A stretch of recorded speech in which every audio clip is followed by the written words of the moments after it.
अस्सलाम वालेकुम, my name is उम्मे हानिया और आज हम लोग एक स्किट परफॉर्म करने वाले हैं जो है master ji and his family. आज हम आप लोग को उम्मीद करती हूँ बहुत मज़ा आएगा और आप लोग इस परफॉर्मेंस को एंजॉय करेंगे।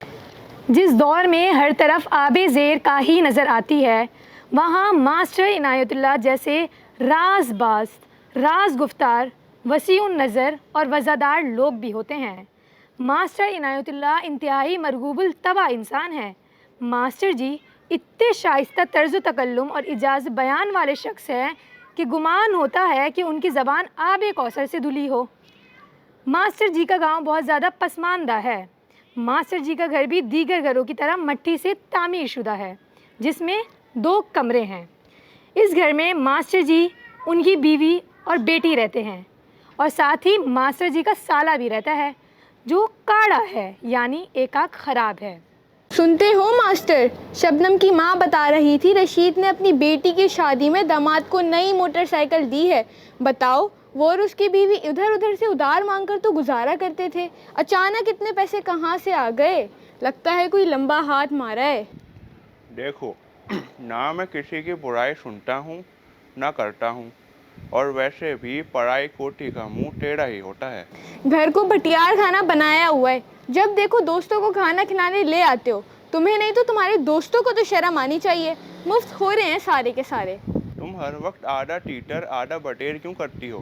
मेहमान तो अल्लाह की रहमत होते हैं, कुछ तो खुदा का खौफ करो। तुम भी खुदा का खौफ करो। बनिए ने और उधार देने से मना कर दिया है। बावर्ची खाने में खाली हंडियां बज रही हैं, और वैसे भी आत्मा में पड़े तो परमात्मा की सूझे। अच्छा, मैं कुछ करता हूँ। पैसों का इंतजाम ना हो तो जहर ले आना।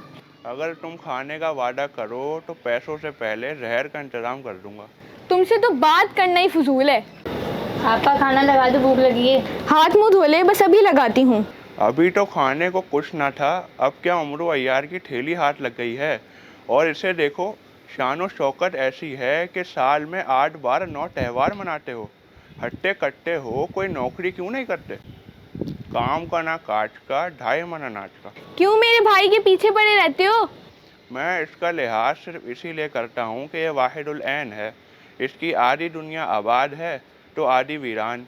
वैसे एक बात है कि मेरे सुरमे की बोतल 1 महीने चलती है और इसकी 2 महीने। पापा खाना जल्दी लगा दो। वैसे तुम इतने जल्दबाज क्यों हो? जुम्मे की नमाज पढ़ने जुमेरात को ही निकल जाते हो। जमाई रात को आती है, मुंह शाम को ही खोल देते हो। आप मेरी खुददारी को ठेस पहुँचा रहे हैं। खुददारी? अपना रख पराया चक के कायल हो और खुददारी की बात करते हो। और तुम हर एक से उधार क्यों मांगते फिरते हो? लोग मेरा मुंह देखकर पैसे दे जाते हैं, और तुमसे वैसे भी उधार वापस लेना हाथी से गन्ना छीन कर खाने के मुतरादिफ है। ये मुझे बदनाम करने में कोई कसर नहीं छोड़ता, और इसका कर्जा मैं चुकाता फिरता हूँ। रांड का सांड, अमीर का घोड़ा, खावे बहुत चले थोड़ा। तुम ना आते भले ना जाते भले, इसलिए किबला दुरुस्त करो और कोई काम काज ढूंढो। अभी तो मेरे भाई के मुंह से दूध की बू आती है और तुम उसे मेहनत मजदूरी का कहते हो। तुम्हें आड़ नहीं आती? फिर तो साले साहब पर ये मिसल सादिक आती है कि खाने को शेर, कमाने को भेड़। कम से कम इससे कहो कि नमाज तो बाकायदगी से पढ़ा करे। मुझे बेनमाजियों से सख्त नफरत है। जो शख्स खुदा का नहीं हो सकता वो हमारा कैसे हो सकता है? ये अजान के वक्त मुर्दों से शर्ट बांध कर सोता है। गांव के बच्चों को मुफ्त में पढ़ाते हो, उधर तो ये ज्ञान नहीं बांटते, बस मेरे मासूम भाई के पीछे पड़े रहते हो। तुम्हारा भाई जीते जी तो पूछता नहीं, मरने के बाद क्या पूछेगा? मैं बच्चों को इसलिए पढ़ाता हूँ कि वो मेरे हाँ हाँ पता है, मंडे के बाद तुम्हारी कब्र की आरती उतारेंगे। मास्टर, शहर के इतने बड़े स्कूल में नौकरी मिल रही है तो करते क्यों नहीं? क्यों गांव में खाक छान रहे हो? यार कयूम, अब शहर नहीं जाऊँगा, यहीं रहकर गांव के बच्चों को पढ़ाऊँगा। मास्टर, गांव में गुर्बत बहुत है, वैसे भी जो बच्चे तुमसे पढ़ते हैं मुआवजा कहाँ देते हैं? कयूम, मुआवजा तो मिलेगा। आज मैं इनकी ज़िंदगियों को इल्म की रोशनी से मुनव्वर करूँगा तो कल को मेरे मर जाने के बाद मेरी कब्र वीरान तो नहीं रहेगी।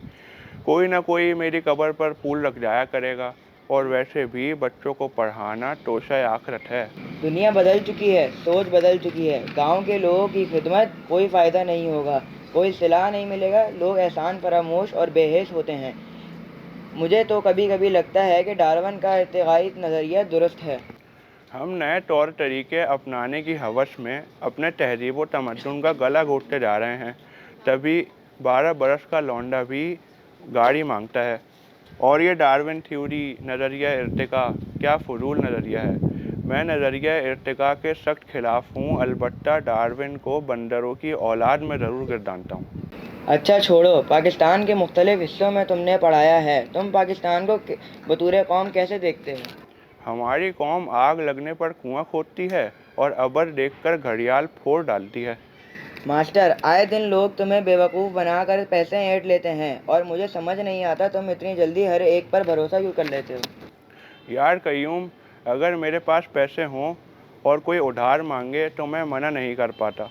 सच कहते हैं, आदमी आदमी अंतर, कोई हीरा कोई पत्थर। देखो मास्टर, मुझे अंदाज़ा है कि आजकल तुम्हारे माली हालात अच्छे नहीं हैं। माशाल्लाह से मेरा बेटा कराची में एक अच्छी नौकरी करता है और हर महीने एक मोटी रकम बेचता है। ये पैसे उधार समझ के रख लो, फिर कभी लौटा देना। कयूम, ज़्यादा शाग ज़ाफ़रान बनने की ज़रूरत नहीं है। अभी मेरी आंखें छत से नहीं लगी हैं, हाथ पैर सलामत हैं। और वैसे भी कहते हैं, आग खाए मुंह जले उधार खाए पेट। कयूम, मैं बहुत खुशनसीब हूँ कि तुम जैसा शख्स मेरा दोस्त है। सच कहूँ यार, अहले अस्त कार सहल। तंगदस्ती के बावजूद मेहमान नवाज ऐसे हैं कि घर कोई भी आता है तो अव्वल ताम बाद कलाम के काहिल है। मिलनसार तो हैं ही, पर ईमान इस बात पर भी पुख्ता है कि ज़ियारत बुज़ुर्गान कफ़ारा गुनाह, इसीलिए बुज़ुर्गों से बड़ी ताज़ीम से मिलते हैं। और वैसे भी बुज़ुर्गों में और मास्टर जी की उम्र में साल 1.5 साल का ही फ़र्क होता है। मास्टर साहब की कुल कायनात उनकी बेटी है। मेरी बेटी का माथा चांद है और थोड़ी तारा। अब्बू, आप जिन बच्चों को पढ़ाते हैं वो तो फीस देते ही नहीं, तो आप इतनी मेहनत क्यों करते हैं? बेटी, शादी के बाद तो तुम अपने घर चली जाओगी, तुम्हारे सिवा कौन है मेरा। मैं चाहता हूँ कि मेरे मरने के बाद मेरी कब्र पर कोई फातिहा पढ़ने वाला तो हो।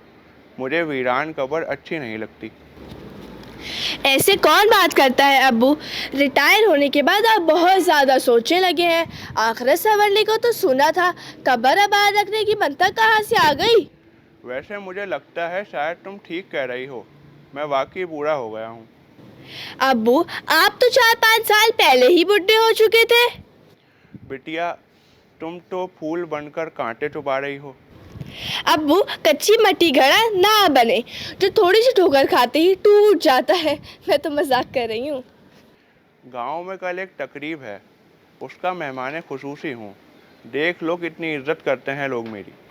अब्बू, गांव में लोग मुर्गी की लड़ाई में मेहमान खसूसी बनकर खुश होते रहते हैं और शहर में सेमिनार में मेहमान खसूसी बनकर खुश होते हैं। तुम तो अपनी डफली अपना ही राग लिए घूमती हो। ससुराल जाओगी तो क्या होगा? ज़रा अदब से, एहतराम से और आजी से बात किया करो। अब्बू, जूती सीधी करने से बादशाहत नहीं मिलती है और मुझे आपके लाड प्यार नहीं ऐसा बनाया है और मैं जैसी हूँ बहुत अच्छी हूँ। अरे भाई, ठूठा चना बाजे घना, मैं तो चला। दूल्हे भैया गए है मामू? चलो शुक्र है। मामू, आप मेरे अब्बू के बारे में ऐसे बात नहीं कर सकते हैं। और कयूम चाचा सच कह रहे थे, आपको घर में रखना ऐसा है जैसे बिच्छू के मुंह में शहद डालना। अच्छा, कयूम भाई ने ऐसा कहा है? मुझे बिच्छू कहा है। नहीं, मैं ऐसी ज़ुबान नहीं इस्तेमाल करता। अरे चचा, क्यों झूठ बोल रहे हैं? कल ही तो आप अब्बू से कह रहे थे कि बिच्छू के मुंह में शहद नहीं डालना चाहिए। हाँ, वो तो हम किसी और की बात कर रहे थे। नहीं चचा, आप मामू के बारे में ही बात कर रहे थे। आपने ये भी तो कहा था मामू अंडा तो देते नहीं मगर कुरकुर कुरकुर करते रहते हैं। अच्छा, मैं चलती हूँ, मुझे कुछ काम है। अरे भाई, बंदर के हाथ में कहाँ थमा कर जा। अब आप जाने और बंदर जाने। बुढ़े, कोई तुम्हारे लिए कच्चा आम इसलिए नहीं खरीदता कि इसके पहले पकने से पहले ही न मर जाओ। उखड़ी सांसें लिए घूमते हो, फिर भी अपनी अकड़ देखो। कभी बच्चू कभी बंदर कह रहे हो। तुम्हारा मुंह है नाला उबल रहा है। देखो बेटा, मैं तुमको समझ गया हूँ। मीठी छुरी हो बल्कि जहर आलू छुरी हो। अपनी ज़ुबान को लगाम दीजिए इससे पहले कि हम गज़बनाक हो जाएं। शहंशाह अकबर की बेवा, आराम से, वरना दिल का दौरा पड़ जाएगा और फिर खस कम जहाँ पाक। बस बहुत हो गया, पानी सर से ऊपर आ गया है। तो डूब कर ही मर जा। अब इससे ज़्यादा हम बर्दाश्त नहीं कर सकते। एक लफ्ज़ और भी बोला तो मार कर तुम्हारी लाश कुत्ते के सामने डाल देंगे। क्या फिर तुम खा लोगे? अपनी औकात में रहो। एक फटी हुई कमीज और 2 चप्पल के वारिस मुझसे औकात की बात करते हुए शर्म नहीं आती? हमारे हाथ में अगर बंदूक होती तो तुम्हें गोली से मार देते। गोली खरीदने की औकात है नहीं, बंदूक की बात किस सच्चाई से कर रहे हो? अरे क्या हो गया भाई, बंदूक और गोली कहाँ से आ गई बीच में? अरे भाई मास्टर, अच्छा हुआ तुम आ गए। इस बेसुरे ने एक ऐसी घटिया ताल लगाई है कि दिल चाहता है कि अपनी चप्पल से इसका मुंह रंग दें। तुम्हारे रंग बाज साला इंतहाई बदजुबान, बद तहजीब और सड़क चाप है। बंदरों की तरह पूरे गांव में इधर उधर गुलाटियाँ मारता फिरता है और कुछ बोले तो मुंह नोचने को दौड़ता है। हमने ज़रा सी बात क्या कह दी, इसकी तो आंखों में खून उतर आया। अच्छा है कि इसकी 2 नहीं 1 ही आंख है। अरे कयूम, तुम भी कहाँ कीचड़ में पत्थर मारते हो? छोड़ दो इसके हाल पर। यह शैतानों की दरसगाह का सरपरस्त आला है। अरे बेहुदा आदमी है, हर एक को कुत्ता बोलकर बात करता है। इससे बात करके तो मुझे अब कुत्तों से नफरत हो गई है। शर्म नहीं आती? बड़े बुजुर्ग से कैसे बात करते हो? माफ़ी मांगो और दफ़ा हो जाओ यहाँ से। आपा मेरे कहने का मतलब था, घर की बात है, मुआफ़ी की ज़रूरत नहीं। आप तशरीफ़ ले जाएं यहाँ से। छोड़ो कयूम, दिल में कुछ नहीं रखना। तुम ही तो कहते हो दरगुजर से काम लो। मगर आज एक कुत्ते ने मेरे ख्यालात बदल दिए। अस्तगफुरुल्लाह, जब से मैं तुम्हारे घर आया हूँ कभी बच्चों, कभी बिच्छू, कभी बंदर और कभी कुत्तों के बारे में बात हो रही है। घर है या चिड़िया खाना? अच्छा, बच्चे आ गए हैं पढ़ने। बच्चों को अच्छा सा सुनाओ कि मेरे दोस्त का मिजाज अच्छा हो जाए। ये गलियों के आवारा बेकार कुत्ते, दोबारा कुत्ते। ये गलियों के आवारा बेकार कुत्ते कि बख्शा गया जिनको ज़ौक़े कदाई। ज़माने की फिटकार सरमाया उनका, जहां भर की धुतकार उनकी कमाई। सब लोग ताली बजाएंगे। हाथ में ख्वाब, आंखों में किताब। पहली बात तो सही मुहावरा ये है, आँखों में ख्वाब, हाथ में किताब। और दूसरी बात, आप लोग गलत बात पर इतने खुश हुए कि ताली बजाने लगे, क्यों? सब जियो न्यूज़ वाले हैं। एक और मुहावरा सुनाऊं? नरम दम गुफ्तगू, गरम दम जुस्तजू। वाह, क्या बात की है। नरम दम गुफ्तगू, गरम दम जुस्तजू, यानी अल्फाज में नरमी और अमल में ताकत। मगर इतनी सच्ची बात पर आप लोगों को सांप क्यों सूंघ गया? पक्के जियो न्यूज़ वाले हैं, सच बात पर आवाज नहीं निकलती। एक और बोलूं? महकम कफ बजन बासदाया बुलंद, दस्त बजने ईद। महकम कफ बजन बासदाया बुलंद, दस्त बजने ईद फारसी है और इसका मतलब है ताली बजाओ। ये कौन लोग हैं कि कुछ समझ आए ना आए मगर हुक्म बजा लाते हैं? सटके जियो न्यूज़ वाले हैं। एक और मुहावरा सुनाऊं? एक हाथ से ताली नहीं बजती। वाह, क्या खुद एतमादी है। इतने सारे लोगों के दिमाग के तार हिला दिए। समझ नहीं आ रहा कि ताली बजाएं या ना बजाएं। बेटी, बड़े होकर क्या बनोगी? मदारी। अरे बेटी, पढ़ो लिखो, कुछ और बन जाओ। पढ़ूंगी, लिखूंगी, मेहनत करूंगी और फिर बनूंगी मदारी। करूंगी चौकीदारी, बादशाह होगा भिखारी, जेल में होगा खिलाड़ी। मास्टर जी, आपके सारे ने गांव को जहन्नम बना दिया है। कीड़े पड़े इसको। क्या हुआ? चोरी की है इसने। क्या वाकई? जी। गांव वालों, चोरी की है इसने। चोर है ये। तुमने चोरी की है? तुम चोर हो, तुम चोर हो, तुम चोर हो, तुम चोर हो, तुम चोर हो, तुम चोर हो। अपने भाई को मिट्टी का माधु और जौनपुर का कारी समझती हो। देखो इसने क्या गुल खिलाया है। मास्टर जी, भला नाखून कभी गोश्त से जुदा होता है?